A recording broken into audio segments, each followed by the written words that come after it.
why you hire a photographer at weddings and things.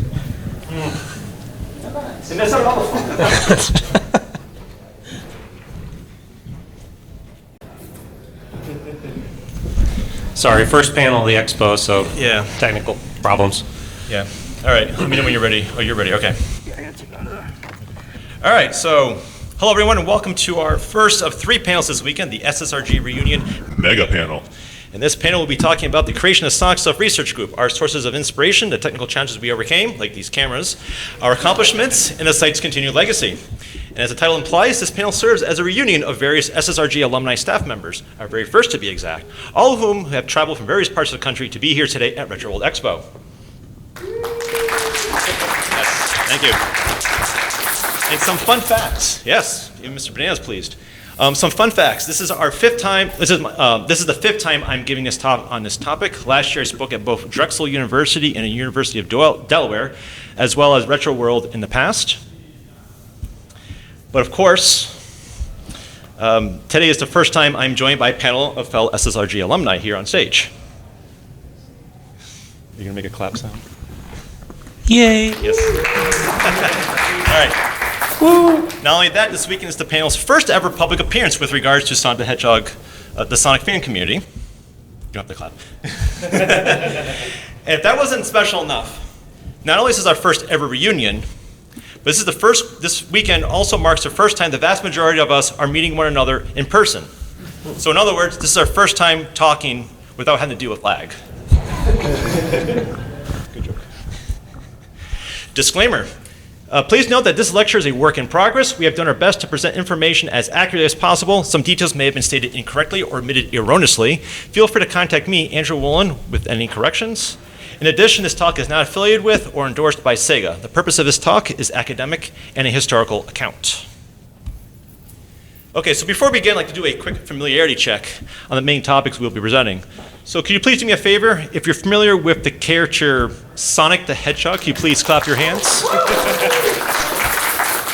And can you please clap loudly so the people down in the folks downstairs in the main exhibition hall can hear us? There we go. Hey, what's all that commotion about? I want to check this panel. Super panel. Awesome. Now, can you please clap if you're familiar with either Sonic Mania or Sonic Origins? Okay. Okay, now for the big one. Could you please clap if you're familiar with the Sonic Stuff Research Group?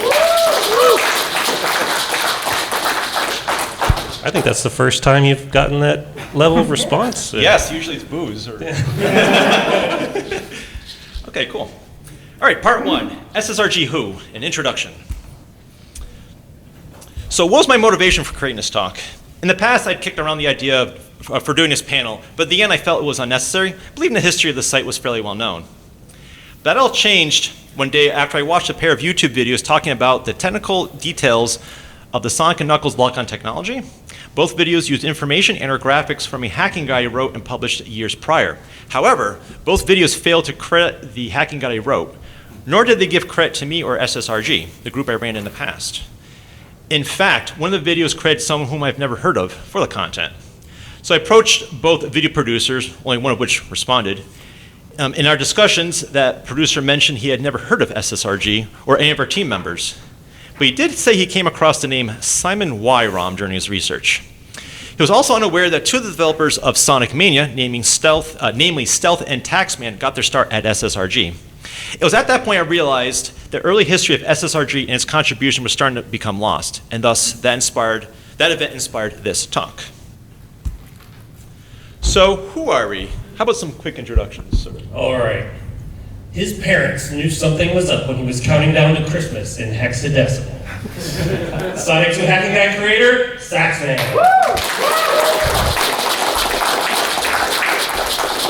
From down under to downtown, he's now got a green card. Sonic Fan Games HQ and Epilog creator, Rlan. When everyone else was adding digits after their name, he was putting them in the front. Co-founder of Doom Mod, Sonic Roboblast 2, SSNTails. That's him. He's so camera shy that he's standing behind the cameras. In fact, he's over there. Now he's over there. Okay, to the side of the cameras, off screen. SSRG admin staff, post-emulation zone era, Striker. And finally, when your mom picks up the phone, he haunts your dial-up terminal with the message, "No carrier." Formerly known as No Carrier, creator of Emulation Zone and SSRG, Andrew Wolan. No booze? I feel like home now. All right, thanks for those introductions. As was said, my name is Andrew Wolan. Back in the 1990s and early 2000s, I was best known for creating or sponsoring various video game themed projects and websites. It began with Emulation Zone back in 1996, which started as a site that talked about console emulation. It later branched out to cover a range of gaming and console emulation themed projects such as game mods and modding utilities, video game fan sites, fan-made and homebrew games, news coverage of the gaming industry, a console emulation themed search engine / link database, which at the time was rather unique, an internet radio network, and more. On screen is a sampling of the sites either created or sponsored during that time. They include Sonic Fan Games HQ, TSSZ, Sonic HQ, and others. But all these sites, today I'm most known for being the creator and co-founder of the Sonic Stuff Research Group. It is also the site that links everyone here on the panel today.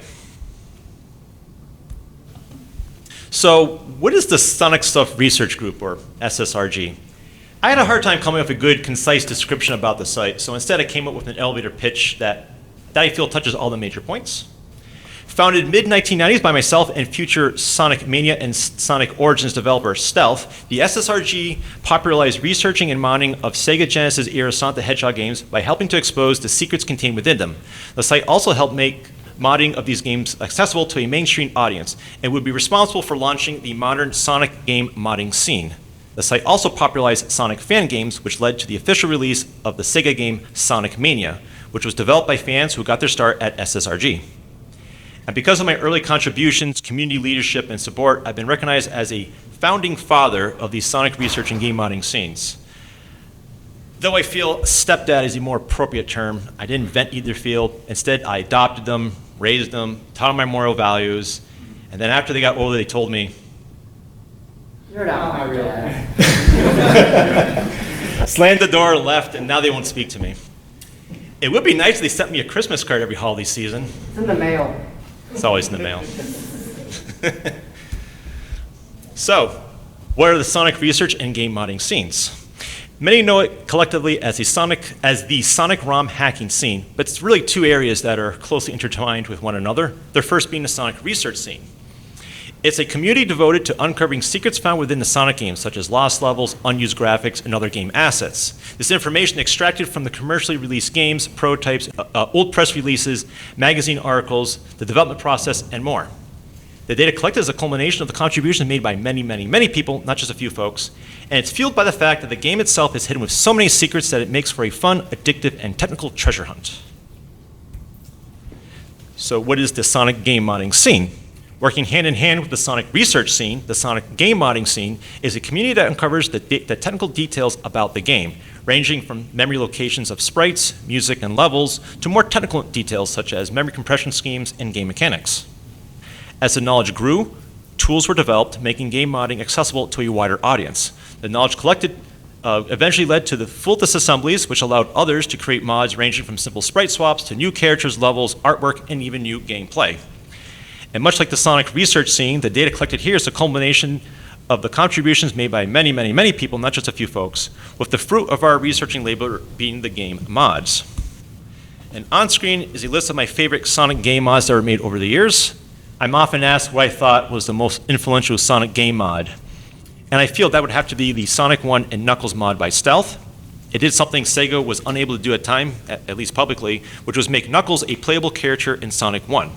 Now you had something you want to say, Bo? Yeah, I'm sure all of us that had a Sega Genesis at the time, we saw, oh, you could put Sonic 3 on top of Sonic Knuckles. You get Knuckles in Sonic 3. You put Sonic 2 on top. Oh, it's Knuckles in Sonic 2. Oh, wait, Sonic 1. Why doesn't that work?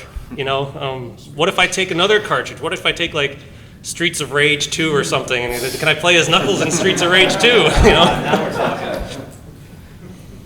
But Looks like somebody actually did that. Yeah.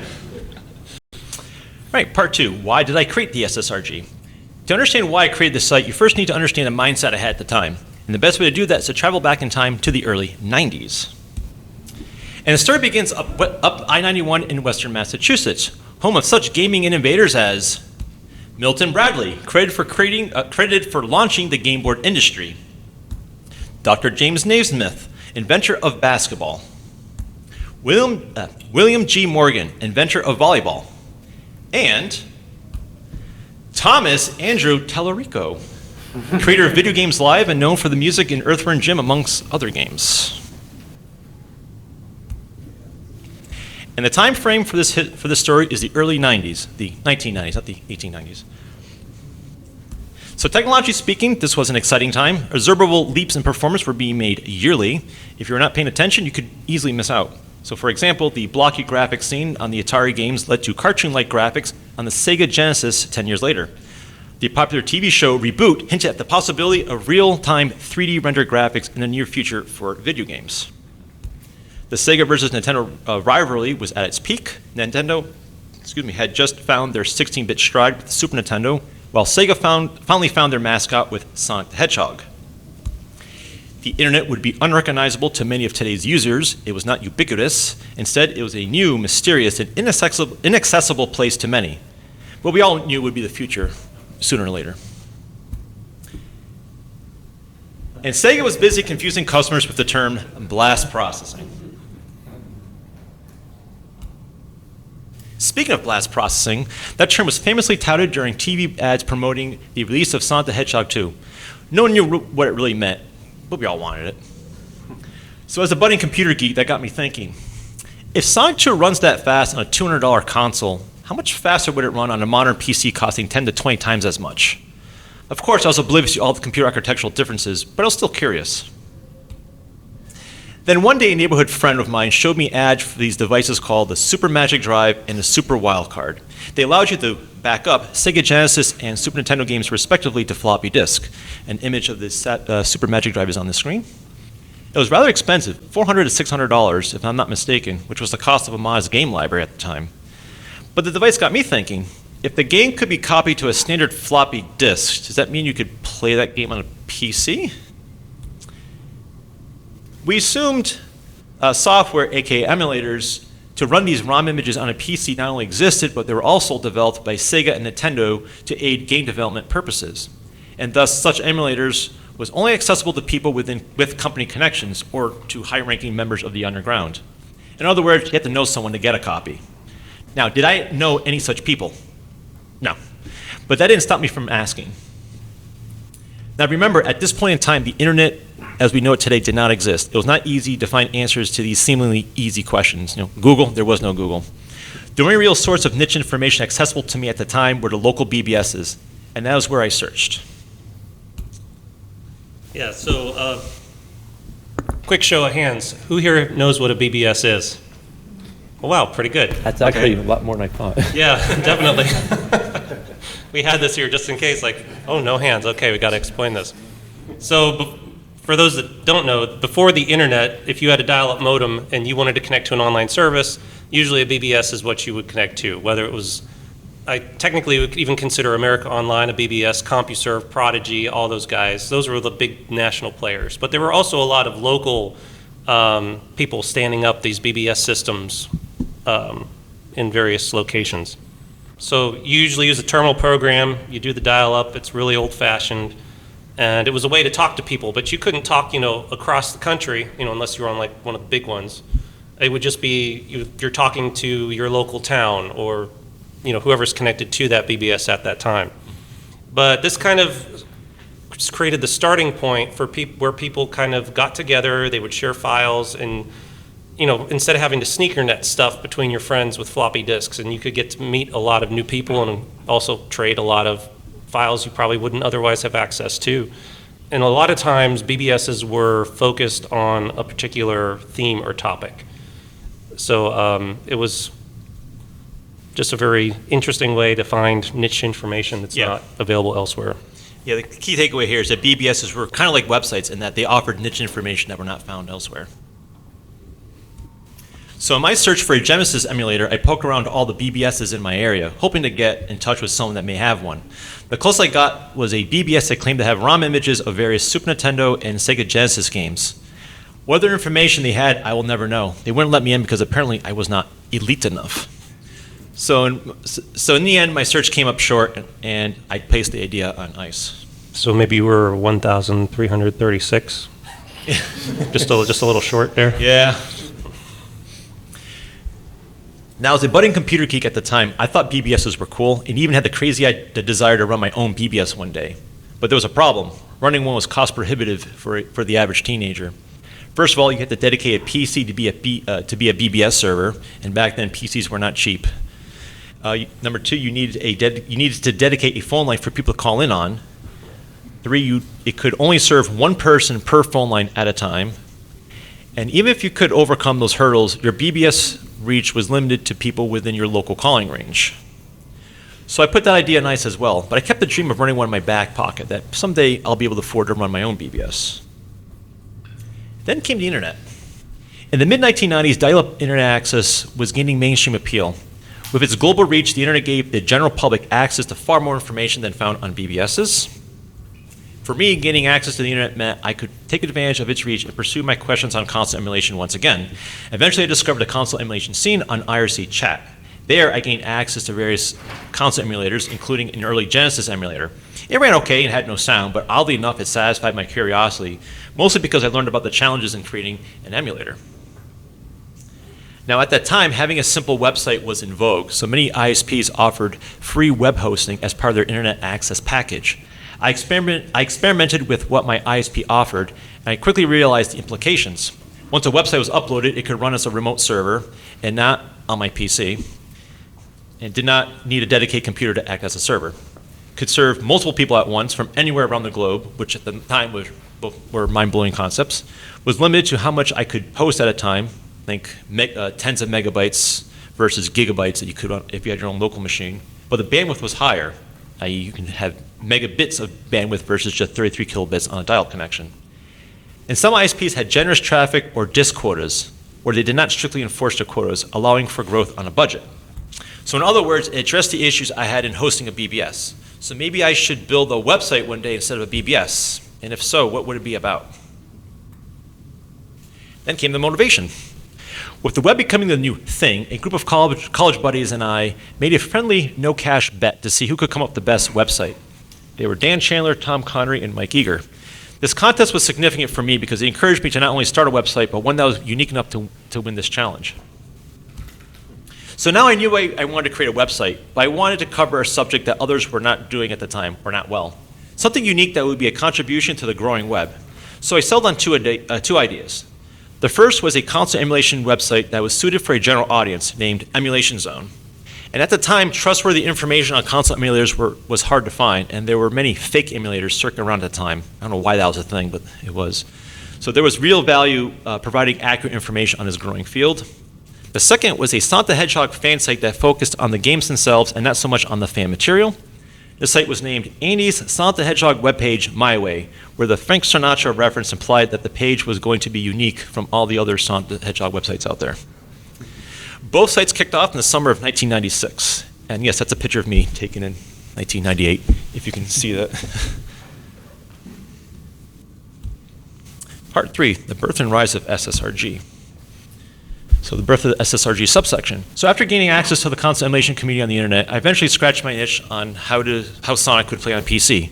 From there, I turned my attention to the Sonic and Knuckles lock-on technology gimmick.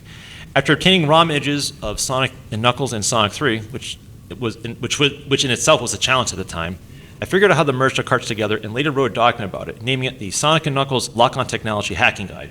This guide was published on Emulation Zone in a subsection called Sonic Stuff. It would be the community's first Sonic ROM hacking guide. Around the same time on my Sonic the Hedgehog themed website, I put out a request asking if anyone was interested in running summaries for the Sonic the Hedgehog comics by Archie. Stealth approached me and offered help, and after several exchanges, we became online friends. Sometime later, Stealth showed me a curious picture of what is known as the hidden credits listing on the Sonic Team Presents screen. Now, you have something you want to say about that. Yeah, so what it was there were hidden credits that the original Sonic Team developers hid on that screen by changing the palette index reference. So there were 2 black palette colors in the image, and he found that, when he took a screenshot out of the emulator, he noticed there were 2 black colors in the palette, and he changed one of them, and all of a sudden he sees these credits in Japanese behind it. So Stealth also worked on Sonic 1 Mobile and Sonic 2 Mobile for iOS and Android, and he has a cheat code built in there where, I don't remember the combination, but if you hold certain buttons down. No, you type in Sega backwards, ages. Oh, okay. It will change the palette on that screen and reveal the. Yeah, I think it's that, or it just takes you to the credit screen. I forget which one what it does. Oh. Do you know which one it is? I'm not sure about that one, but it is accessible in the actual game. There is a specific code that was actually now hidden. Oh, they discovered that. Recently, Okay. Where I think it's only in the Japanese version of Sonic 1, and then if you do something, and then that press start text also appears, the one that all the games now sort of use. But that was just oh, that's weird, that never gets used, but it actually was. Oh. Yeah, but the American version, Yeah. you can't. Exciting new development. New developments, right? It continues. But I guess the goal of that one was that the original text, the credits were not the actual names of people. It was Big Island and stuff like that. So this was the actual names of people in this case. Yeah. So that screenshot was added to the growing Sonic Stuff subsection on the site, which was then promoted to its own page on Emulation Zone. We then started talking about the oddities and secrets found within the Sonic the Hedgehog games. Me and Stealth, that is. And during our discussions, I recall the conversation I had a few years prior with some high school friends about some weird images they found on Sonic CD.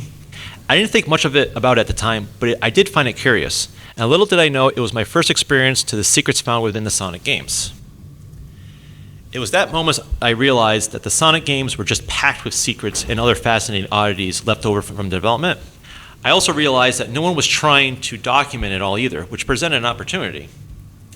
At this point, my interest in Sonic games and console emulation merged, and I wanted to focus on digging into the games or hacking into them to unlock their secrets. My chief motivation was the fact that, again, no one else had a website covering this topic, this type of content, never mind trying to explain any of it. In fact, I was surprised that while other major game series had hacking communities and editing tools for their games, none appeared for the Sonic games. So one big topic that was starting to be discussed at the time was the possible existence of a missing level in Sonic 2. It was fueled by screenshots of an unknown level in Sonic 2 found in gaming magazines. This is the image on screen. A hacker by the name of Tom Sonic figured out how to access the remnants of this level in the commercial release of the game using a game cheat device, thus proving the existence of the level. The graphics were garbled as seen in the photo, but it was otherwise playable. Sometime later, a fellow by the name of Andrew Dirk came forward to announce that he had a cartridge with Sonic 2 that contained the missing level. This cartridge is believed to contain a copy of the Sonic 2 prototype that was stolen from a trade show and later distributed in the underground markets of Hong Kong. Shortly afterwards, Andre was invited to join the Sonic the Sonic Stuff team, which he did. And with the site staff growing in size, I figured it would be appropriate to rename the site to reflect its growth, and thus Sonic Stuff was renamed to Sonic Stuff Research Group. All right, now while Andre Dirk's prototype proved the existence of a playable lost level, he did not have the means to dump the ROM image and share it with others. Since the cart in question was once available in the underground markets of Hong Kong, it is possible the cart had been dumped by someone in the region and placed online. Using this approach, a person by the name of Simon Y scanned various Chinese language websites in hopes of coming across a ROM image of the prototype. A few months after Andre's announcement, Simon Y eventually came across the prototype on a Chinese GeoCities website. It was the same as Andre Dirk's, so it allowed fans to experience the lost level for themselves. And after Simon's announcement, I went on my way to ensure that Simon received credit for the discovery. Today, the ROM image is known as the Simon Y Sonic 2 Beta ROM, thanks to my actions, and it's one, if not the only prototype to be named after a person not associated with the development of the game.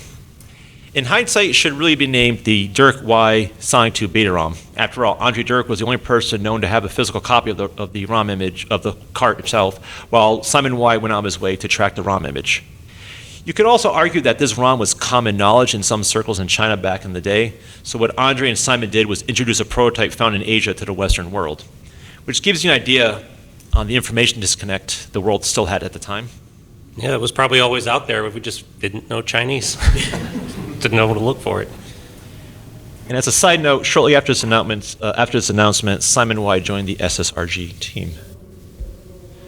So let me take a step back here. Why did I name the site Sonic Stuff? Couldn't I come up with a more clever sounding name? When the site was first created, its purpose was to collect all the Sonic the Hedgehog related content that was building up on Emulation Zone by Stealth and myself. However, I had trouble coming up with a name for the section because I was unsure how to categorize the content we were amassing. Simply naming it Sonic Stuff seemed too simplistic. Then one evening I saw a TV ad for a sporting apparel store named Sports Stuff, and it gave me an idea. If someone can name their store Sports Stuff, then I can surely name my new section Sonic Stuff, at least until I can come up with a better name. But as time went on, I struggled to find a new word that properly categorized all of this Sonic the Hedgehog related stuff we were collecting, so the name Sonic Stuff stuck. Furthermore, the later renaming of the site to SSRG had a nice ring to it, so Sonic Stuff became permanent. Al Bundy would be proud. Growing the site. So in order for the site to continue to grow, it became obvious I needed to learn about ROM hacking. Outside of digital electronics, I was not well versed on low-level computer hardware architecture, nor had I done any assembly-level programming. Therefore, I had little knowledge on how to hack ROM images, but I was still willing to learn. But how would I go about doing it? Surround myself with people knowledgeable about ROM hacking. I would go out and recruit the best ROM hackers I could find to join the group. Well, how would I be able to recruit them? It's not like I had a budget to pay them anything.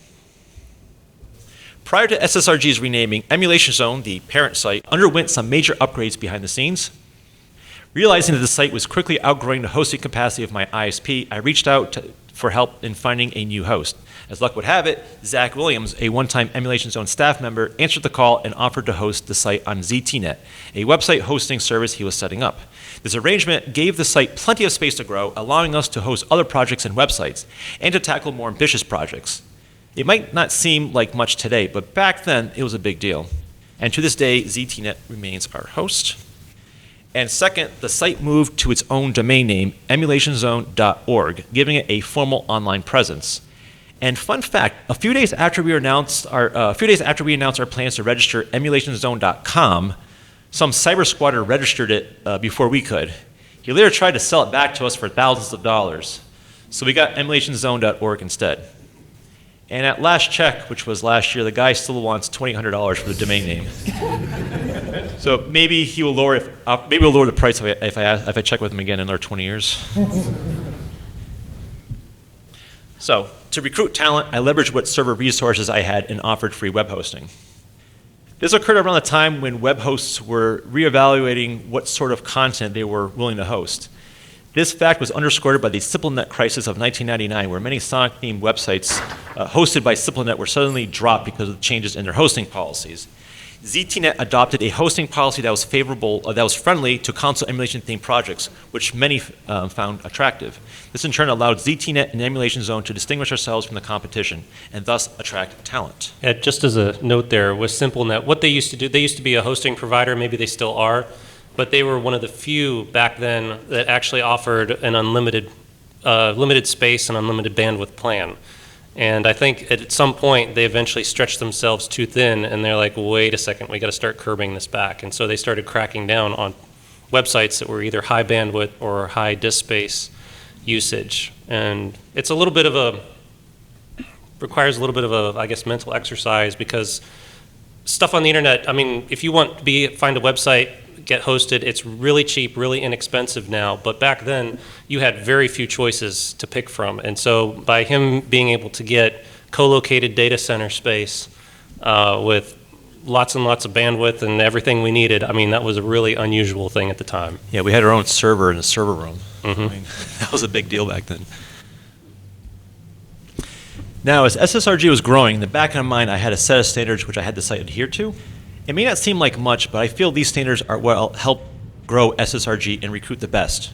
In fact, the Sonic ROM hacking sites of today follow these standards more or less. Number one, always credit the person who contributes a finding, i.e. give credit to where it's due. It stems from a class discussion in college about citing work in academia, namely Professor James Allen at UMass. It's a simple gesture that shows appreciation, which in turn encourages further contributions. Number two, collect all findings into some kind of formal and shareable form of documentation. Instead of having information scattered on multiple websites, consolidate them into one formal document or website and make it easier to find and share and to share. This was ambitious in an era before wikis or web-based Office applications and required a lot of manual work, but we got it done. Number 3, document how game modifications were performed so others could learn from them and recreate them. As I said before, I wanted to learn how to modify game images, but I had no clue how. The next best thing I could do was surround myself with knowledgeable people and learn from them. As an example, Tom Sonic created a document pinpointing some interesting memory locations in the game. I asked him to document how he found those addresses, which he later did, and it was to everyone's benefit. Number 4, make content accessible to the public at large. Discoveries and other information were not going to be reserved to those in ivory towers. Rather, they are for everyone. That idea more or less followed the mantra that both Mark Anderson and the public had for the internet in the 1990s. So the 60s were about free love, the 1990s were about free information, which was driven by the open source software movements that came about in the 1970s. And the language used should make it coherent for most audiences to understand. These standards allowed SSRG to grow in popularity and also help attract numerous talented hackers and programmers to the team. And attract the best we did. On screen are a list of hackers I then recruited for the site. May we become up-and-coming stars to the community. The most famous name listed here is Saxman, who started the Sonic CD beta page and worked on the fan game Sonic Retro. He would go on to work on Sonic Mania with Stealth. Another big name is Tom Sonic, whose early contributions helped kickstart the Sonic research and game modding scenes. Now, out of curiosity, do any of these names look familiar to you? Yeah. Which ones? Ezreal. Any others? Saxman. I recognize Ryan. Oh, Ryan? Right there, too. Did any of you guys used to hang out on the website Google Capital? Yes. Yeah. We remember it, yeah. Yeah. Absolutely, with Kulok. Yeah, Kulok. Yeah, remember that. As time went on, actually, this is your slide, Ryan. Yep. Oh, yeah. So as time went on, new information about the games were uncovered from various sources, and in some cases, folks with inside knowledge in the community was like sort of sharing stuff as well. So in addition, technical knowledge grew on how to explore the ROM images and other oddities being discovered within the games themselves. So we're just hacking all sorts of stuff through and finding all sorts of interesting stuff. Several sites joined the SSRG to help manage the growing library of different things. So there was the Secrets of Sonic the Hedgehog that was started by Andre Dirk, and the Sonic Y Sonic 2 Beta page, but also things like Area 51, which took a step further in collecting all the lost objects and like, this is a weird little a fish that doesn't exist in the game, but here it is, and the like. Yours. All right, so, what was the inspiration for Sonic game modding in the first place? Like, why Sonic anyway? So, I think the first things that planted the seed actually comes back to early video games that contain content editors. And the first one that comes to my mind, at least, is Doom. It was officially supported by id Software that you could create WAD files and custom levels and graphics and, make it yours in some sense, and there was even unofficial support that people took it a step further and started hacking the executable file with utilities like dehack it. There was they had an FTP on ID Games where they actually hosted mods that people made, and you could go to the FTP, download them, try them out, and as far as like which console architectures, a lot of the early architectures I think allowed for easier modification of programs because they didn't run in protected mode. They ran in what's called real mode. If you want to find out more about that, you can see our panel tomorrow at 1 o'clock, Yes. right? Yeah, we'll go into more of that. Okay. There. All right, next slide. Saxman. Oh, all right, microphone works. When we started breaking into these games, kind of figuring out things, we had to add, we had the addresses, the locations of the data, we had to document all of that. So Tom's hacking station was really sort of the first to really do that in terms of using a hexadecimal editor, and here's where this is located, and if you change this byte, you access hidden palette zone, such as it is. I had a couple hacking guides that I took that kind of to a greater distance, and then later on, a guy who went by the name Nemesis took that even further and broke it down to the point where we could actually create a full disassembly of one of the Sonic games. So that was a very big milestone. Another thing, we had many custom levels that were created, certainly by 2000. We had several. There were numerous editing tools. One of the very first ones that popped up was SonEd, created by Stealth. That was the very first level editor. There was also Ultra Mazomatic, great Sonic 1 special stages. Sonic Hacking Wiz Pro, that was enormously popular, kind of a jack of all trades tool. And then, so we figured out how to decompress some of the data, and then eventually we were able to import MIDI and mod files into games to give it new music. So, Ryan, Playing Games HQ. Yeah, so I was a 14-year-old kid living in Australia, and I wanted to start a website and tried it on Geocities style things, but there just wasn't any space. And then Andrew just happened to have a website where I could just upload a bunch of files, which was, and all for free, for me at least.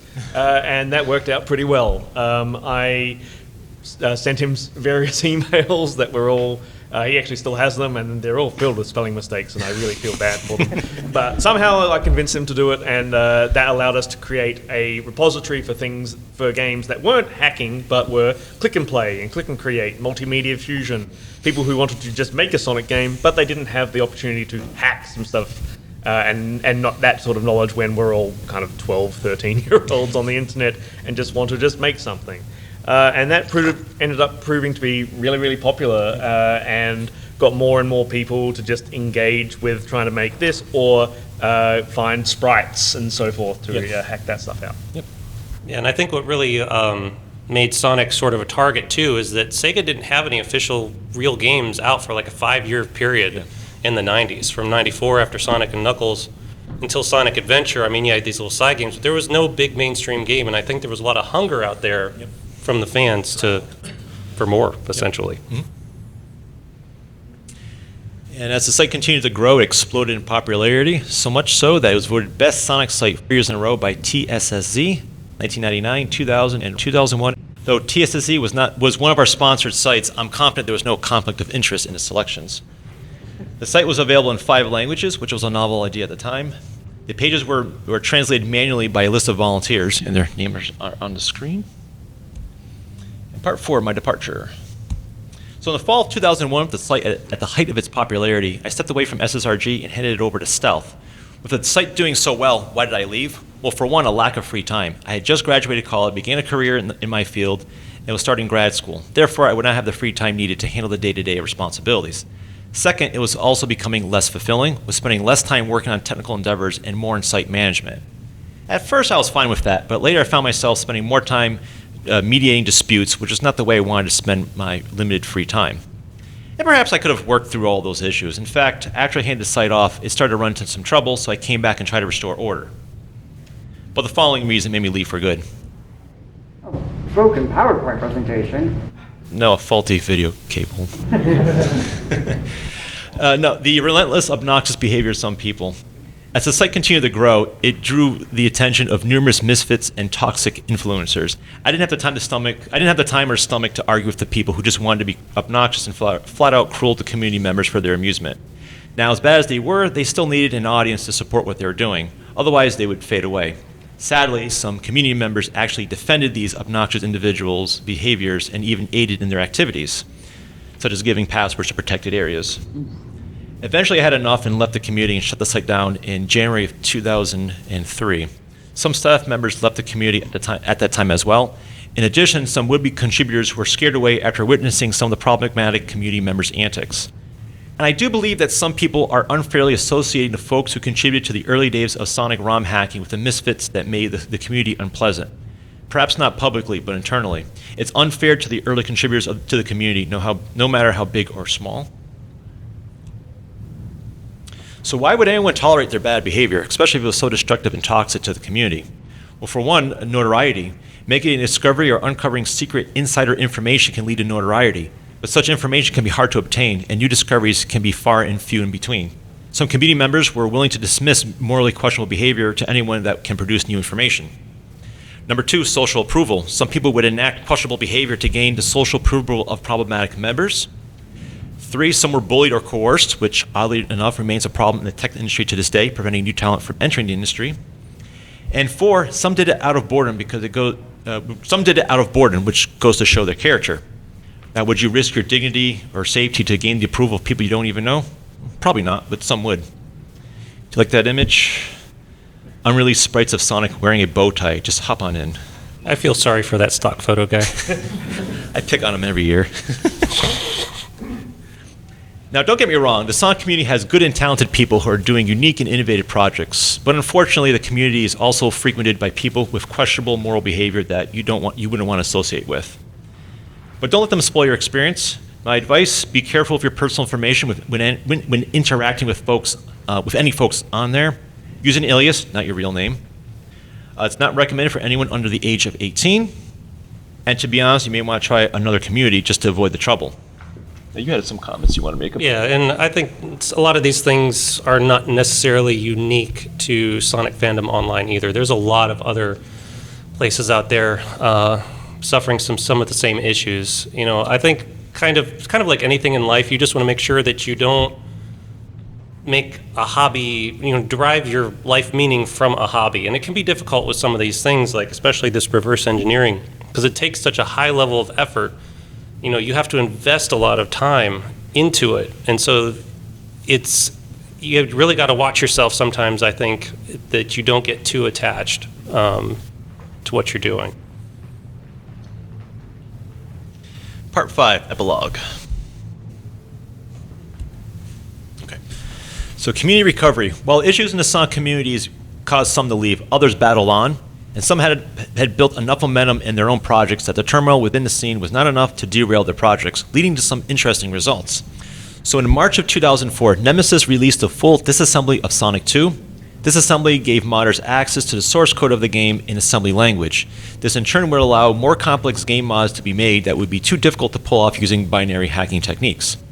Later, Stealth, DRX, and Hivebrain would post disassemblies of Sonic 1, with their works later merged by Hivebrain to yield a cleaner combined disassembly.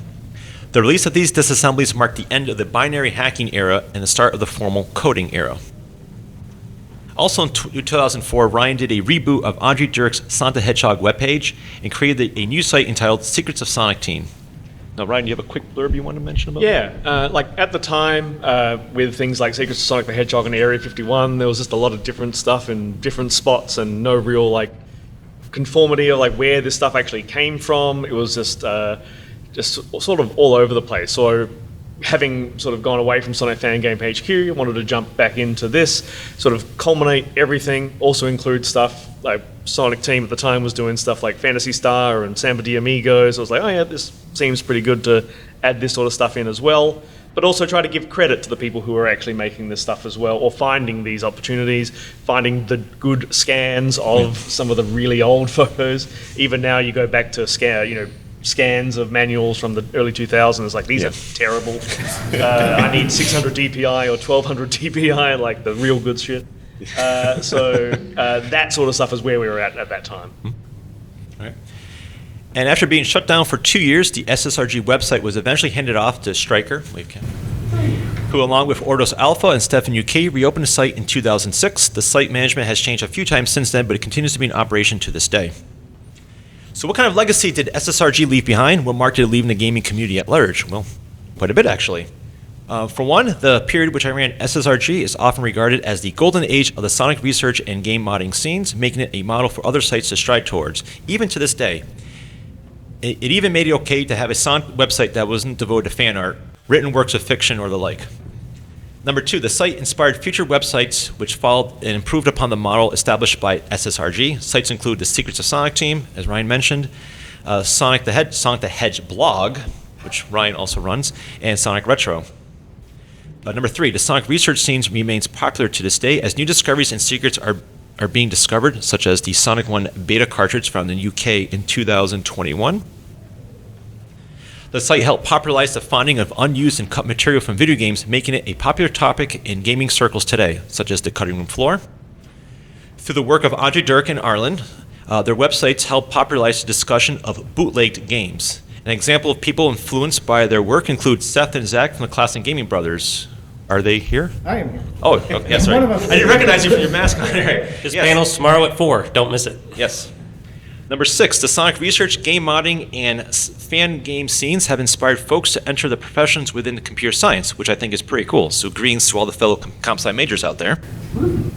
Yes. Number 7, yes, this list is long. I'll read this one, Ryan. I'm short on time here. The community enjoys a vibrant Sonic fan game and game modding communities, both of which are thriving to this day.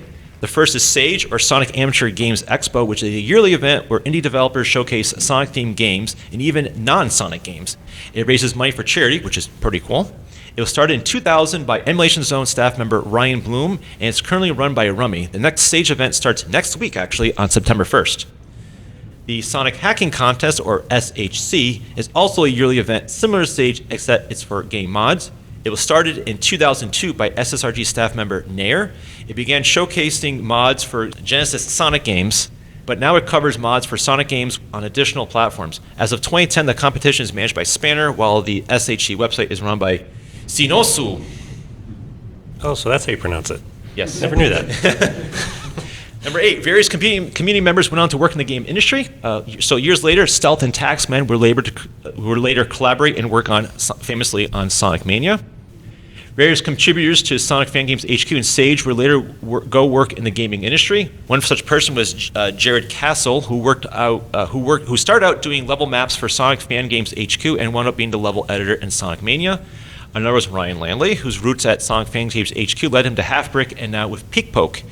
He is also in charge of Hedge Blog, a Sega-endorsed blog where he shares scans of archived print media from the series. Yar Har Har, or Andrew Minori, works at Unity Technologies, not United Technologies, as in the Unity engine. And there are others, but they wish to remain anonymous. And number 9, and finally, some members of the Sonic fan gaming community have gone on to contribute to the indie gaming scene. After making their own Sonic fan games, some devs chose to make their own games with their own unique IP, and thus many went on to become indie game developers. One such example is Spark the Electric Jester by Philippe Danilou. Have I pronounced that right? Before Sparks, his original Sonic games were Sonic before the sequel and Sonic after the sequel.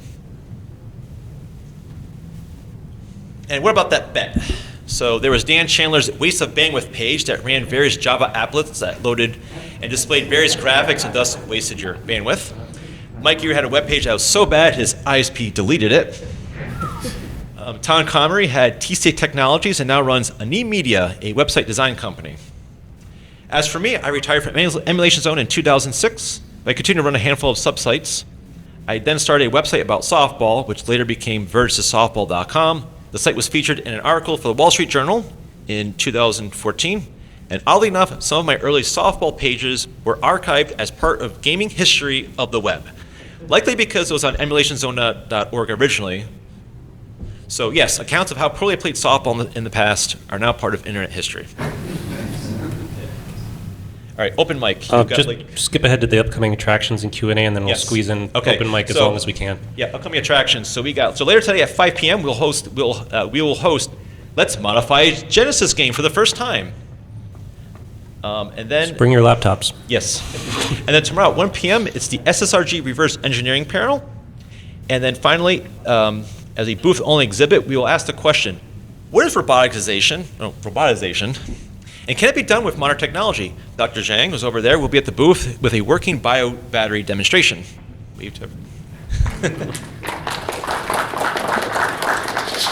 Yes. All right, open mic. You get the last 3 minutes. Oh, okay. I guess I'll yeah. It's not like this wasn't planned or anything. So I just want to say that I think you maybe get a little. You deserve more credit than maybe you get.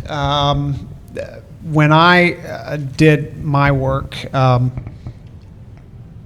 was putting it out there in kind of some forums and anything. What SSRG did by joining that, it was take a small spotlight. It kind of brought all these various websites together and put a bigger, giant spotlight on my work as well as many other people, and I think that had a big impact at the end of the day. So Yeah, because otherwise it was like scattered across all these different GeoCities and tripod sites, Yeah. and search engines just were not what they are now. So good luck trying to find everything. Yeah. Dogpile. Oh yeah. Or something like that. Sonic ring. Oh yeah, those. Yeah. Web rings and so forth. Okay.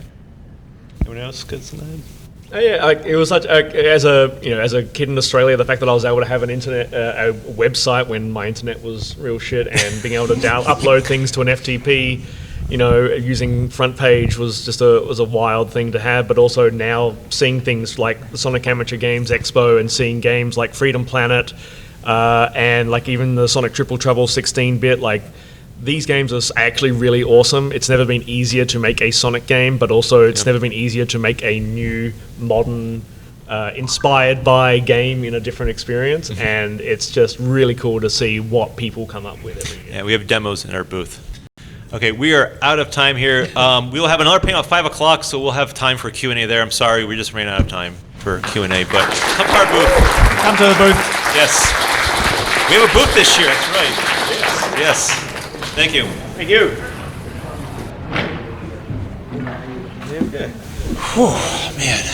Man, I think I got some ideas on how to trim it down for the future. Yeah. That was good. That was good. Yeah, You did. We got there just on time.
I think that's the first time you've gotten that level of response. Yes, usually it's booze. Or